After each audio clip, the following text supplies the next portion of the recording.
10th exercise 3.2 question 2 is on comparing the ratios a1 by a2 b1 by b2 and c1 by c2 find out whether the lines representing the following pair of linear equation intersecting at a point are parallel or coincident। जो आपको equation given है यहाँ पर, जो algebraic equation given है, इसका हमें first क्या करना है, रेशो फाइंड करना है a1 by a2 b1 by b2 and c1 by c2 की फॉर्म में। और इन रेशो के अकॉर्डिंग हमें यहाँ पर फाइंड करना है कि जो यहाँ पर ये लाइंस हैं वो इंटरसेक्टिंग होंगी या पैरेलल होंगी या कोइंसिडेंट होंगी। स्टूडेंट हमें इनको इस टाइप से शो करना होगा रेशो के अकॉर्डिंग। तो हमारा जो a1 b1 c1 होगा ये क्या होगा, हमारे कोफिशेंट है, a1 x का कोफिशेंट है, b1 y का, और लास्ट c1 क्या है वो कांस्टेंट टर्म होगी। और जो a2 b2 c2 होगी वो हमारी सेकंड इक्वेशन के लिए x का कोफिशेंट होगा, और जो b2 होगा वो y का कोफिशेंट होगा, और जो c2 है हमारा 9 माइनस वो कांस्टेंट टर्म होगी। तो इस रेशो के अकॉर्डिंग हम इसकी वैल्यू पुट करेंगे। अगर हमारा a1 by a2 not equal b1 by b2 होता है तो वो सिचुएशन किस टाइप से होगी, तो वो हो जाएगी हमारी इंटरसेक्टिंग लाइंस हो जाएंगी ग्राफ के ऊपर। नेक्स्ट है a1 बाई a2 इक्वल है b1 by b2 and equal है c1 बाई c2 के। तो जो हमारा ग्राफ की सिचुएशन होगी वो क्या हो जाएगी, वो होगी कोइंसिडेंट लाइंस। और same as a1 by a2 equal है b1 by b2 and not equal है c1 बाई c2। तो हमारी ग्राफ के ऊपर सिचुएशन क्या हो जाएगी, तो हमारी ग्राफ के ऊपर सिचुएशन होगी पैरेलल, यानी कि ग्राफ के ऊपर लाइन होगी हमारी पैरेलल लाइंस। तो जो हमारी फर्स्ट इक्वेशन है 5x और सेकंड है a2 के लिए 7x। तो a1 बाई a2 की वैल्यू क्या राइट करेंगे हम 5/7।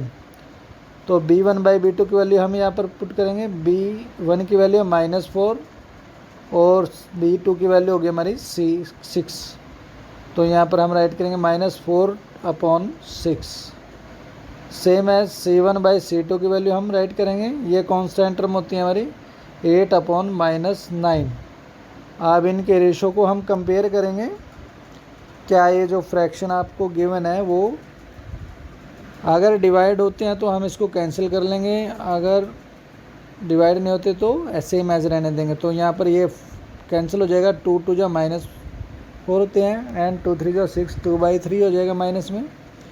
और 8/9 यहाँ पर डिवाइड नहीं होता, और 5/7 भी हमारे पास यहाँ डिवाइड नहीं होता। तो comparing by ratios a1 by a2 not equal to b1 by b2 and c1 by c2 also not equal. तो यहाँ पर चेक करते हैं हम a1 by a2 not equal to b1 by b2। तो ये कौन सा हो जाएगा, इंटरसेक्टिंग लाइंस। तो हम यहाँ पर राइट करेंगे the lines of these equations are intersecting lines.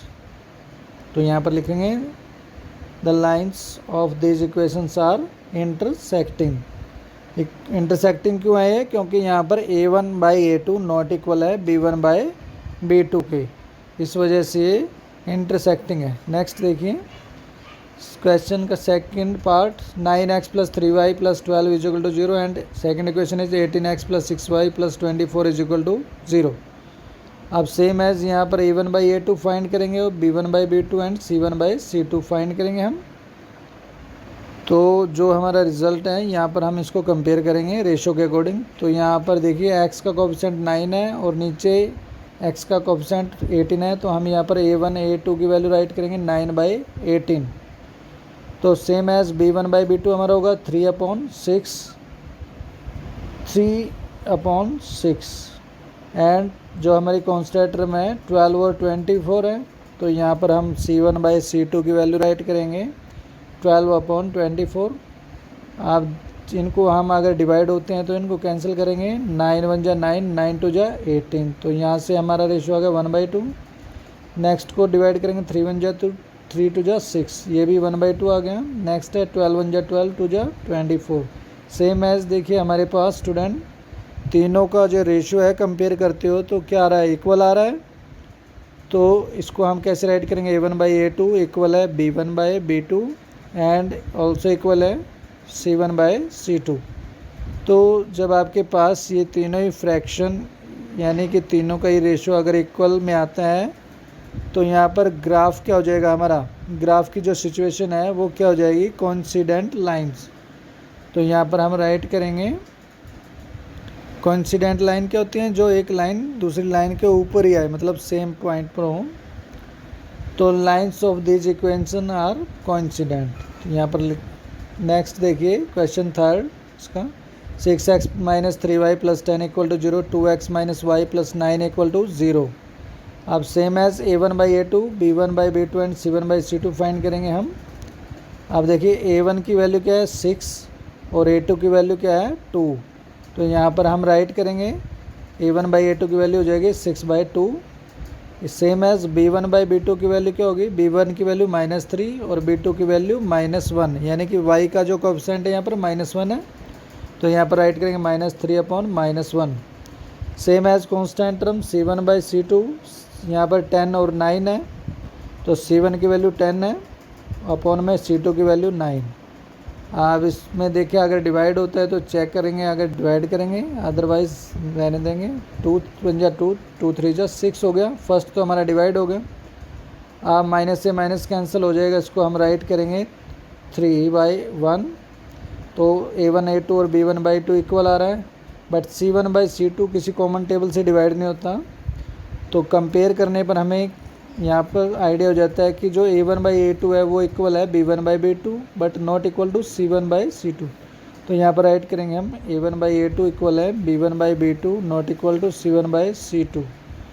तो देखिए जो ये सिचुएशन है ये किस लाइंस में होती हैं, तो यहाँ पर जो पैरेलल लाइंस होंगी वो इस कंपेयर को इस रेशो को सेटिस्फाई करता है।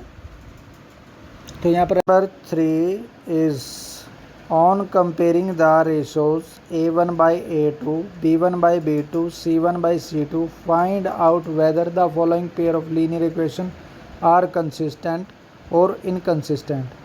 आप स्टूडेंट आपको जो लीनियर इक्वेशन का पेयर गिवन है इसमें A1/A2, B1/B2 एंड C1/C2 जो इनके कोएफिशिएंट के रेशो को कंपेयर करके आपको ये फाइंड करना है कि ये इक्वेशन कंसिस्टेंट है या इनकंसिस्टेंट है। कंसिस्टेंट क्या होते हैं, वे पेयर होते हैं जिनका कोई भी सॉल्यूशन होता है, जैसे इंटरसेक्टिंग लाइन या कोइंसिडेंट लाइन। और इनकंसिस्टेंट वो होते हैं जिनका कोई भी सॉल्यूशन नहीं होता है, जैसे कि पैरेलल लाइंस। तो इस क्वेश्चन के टोटल 5 पार्ट्स आपको गिवन है। तो हम यहाँ पर फर्स्ट पार्ट इसका सॉल्व करेंगे। तो इक्वेशन हमारी 3x + 2y = 5 and 2x - 3y = 7। अब देखिए यहाँ पर A1/A2 की वैल्यू हम पुट करेंगे। तो A1, A2, यहाँ पर A1 की वैल्यू क्या है, अब देखिए A1 की वैल्यू आपकी है जो यहाँ पर x का कोएफिशिएंट है। तो x का कोएफिशिएंट क्या है, x का कोएफिशिएंट है आपका 3। तो A1 की वैल्यू आपकी क्या हो जाएगी 3, और सेम एज इसी में y का जो कोएफिशिएंट है वो आपका B1 हो जाएगा, और जो कांस्टेंट टर्म 5 है वो C1 हो जाएगी। और सेकंड इक्वेशन में जो x का कोएफिशिएंट है वो A2 है, और y का कोएफिशिएंट होगा -3 जो B2, और जो 7 है वो C2 यानी कांस्टेंट टर्म। तो इस टाइप से हम A1/A2 की वैल्यू यहाँ से राइट करेंगे। तो A1 होगा हमारा 3 और A2 हमारा 2, तो इसको राइट करेंगे हम 3/2। अब देखिए सेम एज B1/B2 की वैल्यू क्या हो गई, B1 हमारा 2 है और B2 की वैल्यू है -3, तो यहाँ पर राइट करेंगे 2/-3। C1/C2 की वैल्यू क्या है 5/7, तो यहाँ पर राइट करेंगे हम 5/7। तो आप देखिए इनको कंपेयर करना है A1/A2 और B1/B2 को पहले कंपेयर करेंगे हम। अब 3/2 = -2/3। अब आपको कंपेयर करना है कि क्या ये दोनों एक दूसरे के इक्वल हैं या नहीं। तो यहाँ पर नॉट इक्वल है ये, तो साइन हम नॉट इक्वल लगाएंगे यहाँ पर। तो अब देखिए यहाँ पर स्टार्टिंग में ही हमारे पास A1/A2 not equal to B1/B2 आता है, तो हमें C1/C2 की यहाँ पर राइट करने की ज़रूरत नहीं है। तो यहाँ पर हम राइट करेंगे A1/A2 नॉट इक्वल है B1/B2। तो जब आपके पास ये सिचुएशन है तो ये आ जाएगी हमारे पास इंटरसेक्टिंग लाइंस। तो यहाँ पर राइट करते हैं these lines are intersecting each other at a point, therefore the pair of linear equation is consistent. यानी कि जब आपके पास A1/A2 not equal to B1/B2 की फॉर्म में हो तो आपके पास लाइंस क्या होती हैं, इंटरसेक्टिंग लाइंस होती है, और आपका जो लीनियर इक्वेशन है वो क्या हो जाती है, कंसिस्टेंट हो जाती है स्टूडेंट। नेक्स्ट देखिए, सेम एज जैसे आप फर्स्ट पार्ट को किया था सेम एज सेकंड को करना है आपको ये दोनों इक्वेशन गिवन है, इसमें A1/A2 और B1/B2 और C1/C2 की वैल्यू राइट करेंगे। A1/A2 की वैल्यू क्या है 2/4, तो सेम एज B1/B2 की वैल्यू है -3/-6। आप चेक करते हैं हम C1/C2 की वैल्यू क्या है 8/9, तो यहाँ पर राइट कर देते हैं। आप देखिए आपको कंपेयर करना है, इसको अगर डिवाइड होता है तो सबसे पहले डिवाइड करना है, 2 1 जा 2, 2 2 जा 4, तो हमारा रेशो आ गया यहाँ से डिवाइड हो गया 1/2। आप सेम एज इसको भी अगर डिवाइड कर सकते हो, माइनस को माइनस से कैंसिल, 3 1 जा 3, 3 2 जा 6। और देखिए C1/C2 की वैल्यू हमारे से डिवाइड नहीं होगी क्योंकि ये दोनों एक ही टेबल से डिवाइड नहीं होते हैं, तो ये सेम एज 8/9 ही रहेगा। तो आप देखिए हम कंपेयर करते हैं A1/A2 और B1/B2 को सबसे पहले। तो यहाँ पर हम राइट करेंगे A1/A2 की वैल्यू 1/2 है और सेम एज B1/B2 की वैल्यू भी 1/2 है, तो ये दोनों इक्वल हो जाएंगे हमारे पास। अब दोनों इक्वल हैं तो हम यहाँ पर C1/C2 की वैल्यू को भी कंपेयर करेंगे, तो यहाँ पर हम राइट कर देते हैं इक्वल में 8/9। अब यहाँ पर देखिए जो लास्ट C1/C2 की वैल्यू है वो नॉट इक्वल है, तो यहाँ पर हम इसको नॉट इक्वल में चेंज करेंगे साइन को। तो हम यहाँ पर देखते हैं कि A1/A2 इक्वल है B1/B2 बट नॉट इक्वल है C1/C2, नॉट इक्वल आ जाएगा लास्ट वाला। तो इस कंडीशन में हमारी सिचुएशन क्या होती है ग्राफ के ऊपर, तो इस सिचुएशन हो जाएगी हमारी वो कौन सी हो जाएंगी, पैरेलल लाइंस। तो यहाँ पर राइट करेंगे the lines of this equations are parallel to each other. जो हमारी लाइंस हैं इस कंडीशन में वो एक दूसरे के पैरेलल होंगी, और पैरेलल इक्वेशन में कोई भी सॉल्यूशन नहीं होता, तो ये इक्वेशन इनकंसिस्टेंट हो जाएंगे student. Therefore the pair of linear equation is inconsistent. तो जो पेयर आपको गिवन है वो इनकंसिस्टेंट है। नेक्स्ट देखिए, third part is same as, तो आपको 2 इक्वेशन गिवन है, तो हमने वैसे ही वैल्यूज़ को राइट करना है A1/A2, B1/B2 एंड C1/C2 की फॉर्म में। A1/A2 की वैल्यू है 3/2। आप देखिए डिवाइड में इसको 9 राइट करना है। अब 9 के डिनोमिनेटर में हम 1 राइट कर लेते हैं, तो इसको मल्टीप्लाई करके ये 9 आ जाएगा। ऊपर आप 1 राइट कर सकते हो, अदरवाइज़ रहने दो, जस्ट आप डिनोमिनेटर में मल्टीप्लाई कर दें उसको। सेम एज B1/B2 को राइट करोगे आप 5/3, आप मल्टीप्लाई हो जाएगा, जो B2 की वैल्यू है -10 3 के अंदर मल्टीप्लाई हो जाएगा। आप C1/C2 की वैल्यू आप कैसे राइट करोगे 7/14, तो C1/C2 की वैल्यू हो जाएगी 7/14। अब ये कैंसिल कर दीजिएंगे, 3 1 जा 3 3 जा 9, और B1/B2 में 5 को 10 से कैंसिल करना है, 5 1 जा 5, 5 2 जा 10। अब यहाँ पर -2 आएगा क्योंकि 10 माइनस में है। आप देखिए A1/A2 की वैल्यू राइट करनी है हमें। A1/A2 की वैल्यू हो जाएगी 1/2 को 3 से मल्टीप्लाई करके राइट करेंगे, 2 3 जा 6। आप देखिए B1/B2 की वैल्यू राइट करनी है। B1 की वैल्यू हमें 1 और B2 की वैल्यू 3 को -2 से मल्टीप्लाई करेंगे, -6, 3 2 जा -6। अब C1/C2 की वैल्यू राइट करनी है हमें बाद में, पहले हम यहाँ पर देखेंगे ये दोनों एक दूसरे के इक्वल हैं या नहीं है। तो यहाँ पर नॉट इक्वल का साइन चेंज करेंगे, राइट करेंगे हम। तो यहाँ पर हम राइट कर सकते हैं A1/A2 not equal to B1/B2। अब जो ये हमारी कंडीशन आई है, जो हमारा फर्स्ट वाला पार्ट था सेम एज वैसी आई है। अगर आपके पास condition A1/A2 not equal to B1/B2 हो तो ये कौन सी हो जाएंगी, इंटरसेक्टिंग लाइंस हो जाएंगी। तो ये क्या हो जाएगी, the lines of these equations are intersect at a point. तो ये इंटरसेक्ट करेंगे एक पॉइंट पर। तो जब इंटरसेक्ट करेंगी तो इट मीन्स हमारे पास एक सॉल्यूशन हो सकता है। तो ये कौन से हो जाएंगे, consistent. Therefore the pair of linear equation is consistent. तो हम इसको राइट करें कि ये कंसिस्टेंट होंगे। नेक्स्ट देखिए, fourth part is 5x minus 3y is equal to 11 and minus 10x plus 6y is equal to minus 22। तो A1/A2 की वैल्यू राइट करेंगे 5/-10, सेम एज B1 और B2 की वैल्यू राइट करेंगे हम -3/6 एंड C1/C2 की वैल्यू राइट करेंगे हम। तो ये आ जाएंगे 11/-22। अब यहाँ पर हम इसको अगर डिवाइड करके राइट करेंगे 5 1 जा 5 2 जा 10। तो यहाँ पर माइनस लगा देंगे हम।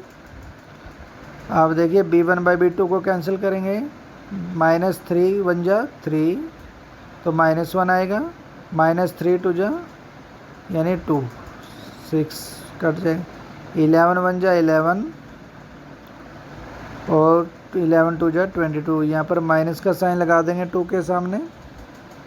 तो अब देखिए ये रेशो को कंपेयर करना है, A1/A2 और B1/B2 को कंपेयर करेंगे। अब यहाँ पर A1/A2 की वैल्यू -1/2 और B1/B2 की वैल्यू क्या है, -1/2।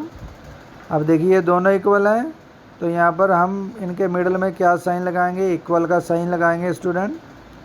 तो -1/2 और -1/2 इक्वल हो जाएगा।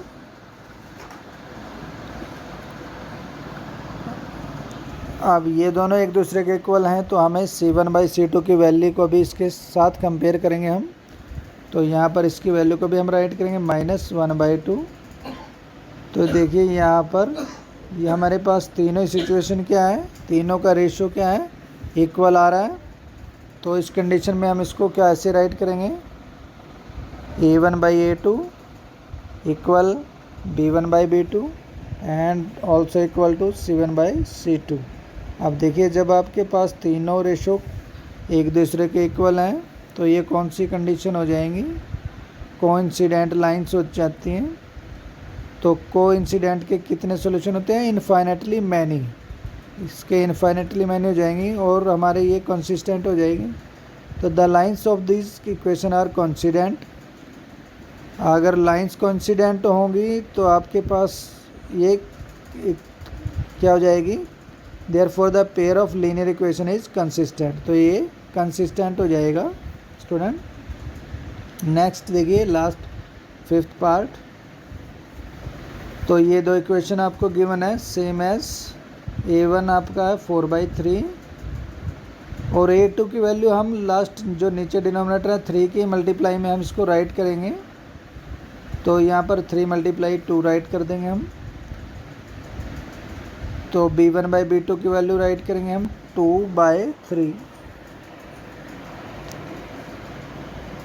एंड सेम एज C1/C2 की वैल्यू राइट करेंगे 8/12। अब देखिए अब जो कैंसिल होता है ये डिवाइड होता है, उसको डिवाइड करेंगे 2 1 जा 2 2 2 जा 4। और C1/C2 4 के टेबल से डिवाइड हो जाते हैं दोनों, 4 2 जा 8 4 3 जा 12। अब यहाँ पर हम कंपेयर करेंगे A1/A2 और B1/B2 को। तो यहाँ पर हमारे पास वैल्यू चेक करेंगे हम, A1/A2 इक्वल में B1/B2 इक्वल हो जाएगी C1/C2, क्योंकि यहाँ पर देखिए तीनों का रेशो है वो क्या आ रहा है स्टूडेंट, इक्वल आ रहा है। तो जब हमारे पास ये तीनों रेशो इक्वल होते हैं तो वो लाइंस हो जाती हैं कौन सी, कोइंसिडेंट हो जाती हैं। और कोइंसिडेंट के इनफाइनेटली मैनी सॉल्यूशन होते हैं। तो ये इक्वेशन क्या हो जाएगी, consistent. Therefore the lines of this equation are coincident, जो इक्वेशन आपको दिए हैं वो लाइंस क्या हो जाएगी, कोइंसिडेंट हैं। Therefore the pair of linear equation is consistent. तो